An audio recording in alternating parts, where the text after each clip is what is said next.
উপস্থিতি আজকে দেখা যায় বাংলাদেশে আমরা 90% মুসলমান থাকা সত্ত্বেও কিছু নাস্তিক মুরতাদ আমাদের উপরে এমন ভাবে কথা বলে, এমন ভাবে রাজ করতে চায় যেন আমরা এই দেশে ভাড়াটে এসেছি। তারা এমন ভাবে রাজ করতে চায়, তারা যেন মুসলমানদের উপরে আধিপত্য বিস্তার করতে চায়। সুপ্রিয় উপস্থিতি, আমি আপনাদেরকে বলতে চাই, আপনারা যদি এই জিহাদের বলে বলিয়ান হয়ে জিহাদেরকে আঁকড়ে ধরতে পারেন, জিহাদকে সে মুমূর্ষু অবস্থা থেকে আবার তুলে যদি উঠতে পারেন, তাহলে আমরাই হব এই পৃথিবীর বুকে উন্নত জাতি, বীরের জাতি, সিংহের জাতি। কথা বলো ঠিক না বাটে? ঠিক। সুপ্রিয় উপস্থিতি, আজকে আমরা জিহাদকে বলে গেছি। আজকে যদি আমরা জিহাদের কথা বলি তাহলে আমাদেরকে জঙ্গি বলা হয়।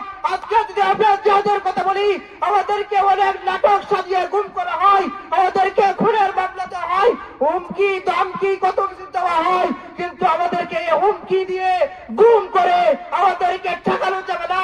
আল্লাহ পাকের রাজত্ব এই পৃথিবীর বুকে আমরা কায়েম করবই করব ইনশাআল্লাহ। ইনশাআল্লাহ। যে রব্বে কারীম আমাদেরকে রক্ত দিয়েছে, হাত দিয়েছে, পা দিয়েছে, আল্লাহ পাক রব্বুল আলামিন তার ইবাদতের জন্য আমাদেরকে সমস্ত কিছু দিয়েছে।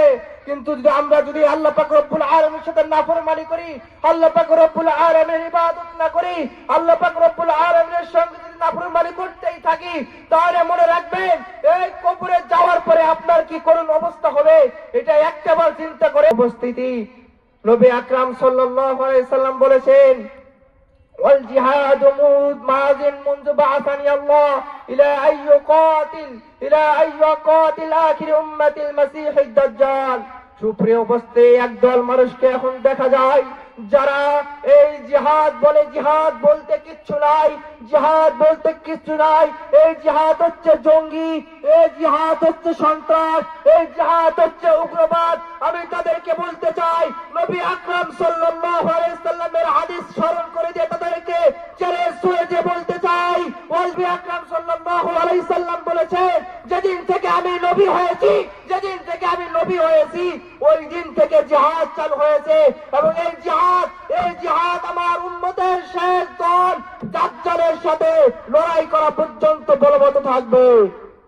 সুপ্রিয় উপস্থিতি, যে বিচারক এই জিহাদকে, যে রাষ্ট্র পরিচালক এই জিহাদকে জঙ্গি বলবে, এই জিহাদকে নিঃশেষ করতে চাইবে, এই জিহাদকে পৃথিবীর মানচিত্র থেকে মুছে দিতে চাইবে, আমি তাদেরকে চ্যালেঞ্জ ছুড়ে দিতে চাই।